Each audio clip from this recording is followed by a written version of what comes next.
Hey YouTubers, and welcome back to Tony the Technician channel, and today we're going to be going into another Harbor Freight new tools video. I did one of these maybe a month or so ago and you guys seem to have liked it, so I told you guys if it did well I would consider doing like a Harbor Freight update monthly. I'm not going to do them all the time because there's plenty of other channels that do them, but I figure I'll share my thoughts. And I also appreciate your guys' feedback as far as some of these items. So if you've used any of these items and had a good experience or a bad experience, please drop it down in the comments to help not just me, but the other viewers as well. We're just going to be looking at a few of the new items. I'd say there's probably 20 new items since the last time we did a video. And also keep in mind when you go to Harbor Freight's new tools like tab, like the further you go down on the list, like they're not new tools anymore. Like some of these things have been on there over a year, so just keep in mind that it's going to go from newest, and then as you scroll down you're going to get into older stuff. Last time I did this video, it was right when the full service carts were supposed to be released, but they weren't on the website yet, and now they're on here. So we're going to briefly go into that. Not a whole lot of info because once again there's now probably hundreds of videos on that specific service cart. So getting into this, here we have a Bauer 4-inch by 36-inch belt sander and a 6-inch disc sander. These things are actually very handy. Now, I don't have any experience with the Bauer lineup. I know a few people who have used the Bauer lineup and really enjoy it, but that was more along the cordless tools. I mean, it looks like a decent sander. I actually used this same style to build this plate. You know, I used my cutoff wheel to get the shape that I wanted. This is a plate for my custom shifter that I have to mount in the Camaro back here, but I needed a custom shape in order to fill the hole in my, center console. So I actually used that to clean this up, and I actually love these. I used to use this specific tool or type of sander pretty often. And I'm actually considering getting one for the house just because of how often I do use them. But I'm not too sure how the Bauer lineup is. Please share your thoughts down in the comments. And if you happen to purchase this, please feel free to let me know your thoughts on it. Just a few miscellaneous items up here we're not really going to go into, but you can see the pricing there. Here they have a 6,600 pound capacity snatch strap. Back when I had my 93 Blazer Sport, I used to, go trying to get stuck in a lot of snow and stuff, and I actually preferred pulling people out with a snatch strap rather than a chain. I've seen a lot of bad things happen with chains and stuff, so I preferred to just, plus this is extremely light and easy to use, easy to hook up, easy to find. I always thought it was really nice to just have one in the back of the vehicle, so I think for $50 this is actually a pretty good deal. Then Icon has released new extension sets. The pricing doesn't seem too bad, actually. My personal opinion, I think a lot of the Icon stuff is overpriced for what it is. Obviously they're trying to mimic the professional brands and push their price up higher because they're copying the other brands, but they are not the quality of the upper brands. But not everybody's looking for that higher quality. But I don't think a lot of people realize that there are so many other brands out there that are of equal quality or better quality for less money.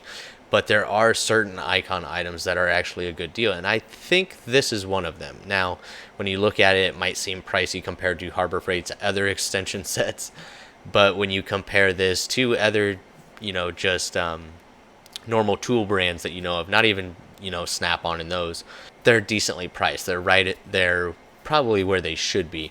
That's probably roughly what I paid for a gear wrench set. I think for my Snap-on Wobble Pluses, I paid $80 and $100 for the 1/4 inch and the 3/8. Now that was on discount. You'll never find it that cheap unless you get a discount. These seem pretty nice. I like the design of them. I like the heads on them. Now these are not your Wobbles or Wobble Pluses or anything like that. I like the knurling on it. At least in the image here, the quality actually looks really nice. It looks clean, and once again, it does come in that low blow molded case tray that goes in your toolbox. Now that is a 1/2 inch drive set, so that is actually a good deal. For some reason I was thinking this was 3/8. And I was like, that's kind of pushing the price. But half inch, I think that's a good deal. Quarter inch, $35. I think that's once again another good deal.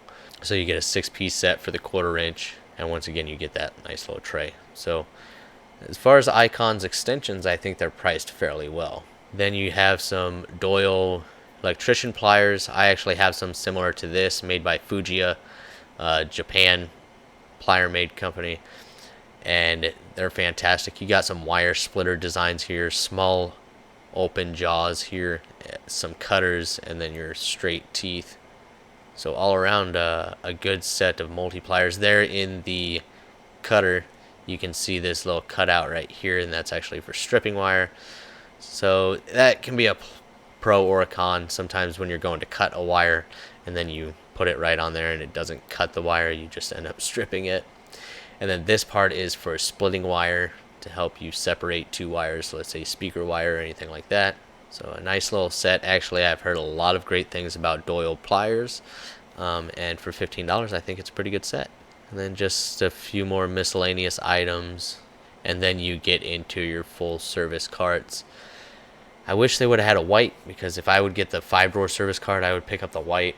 If I would get one of these, I would get the white. It's just more things to keep myself from buying.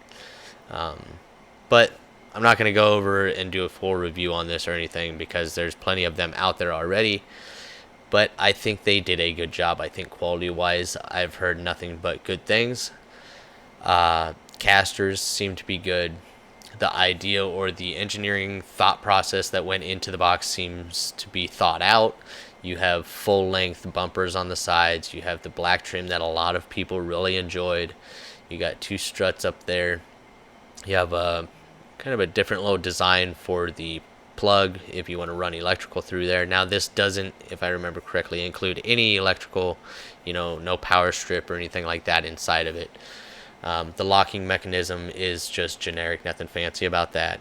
But as far as everything else, it seems to be built very well, and a lot of people are saying they're enjoying it. My thing was, when it was originally released, it was supposed to be around the $400 range, and then it came out, I want to say some people even mentioned buying it at $800.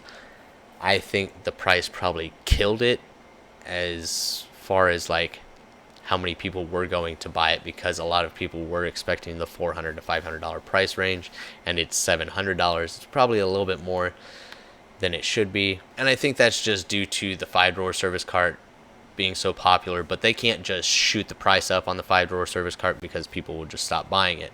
But it's such a popular item and it's selling so well, and a lot of people asked for this. They figured it was probably their chance to release something that they knew people were going to really enjoy and try and get as much money out of it as possible, which is no problem, because to get a service cart of this design and size from any other brand, I mean, this is about as cheap as you're going to find it.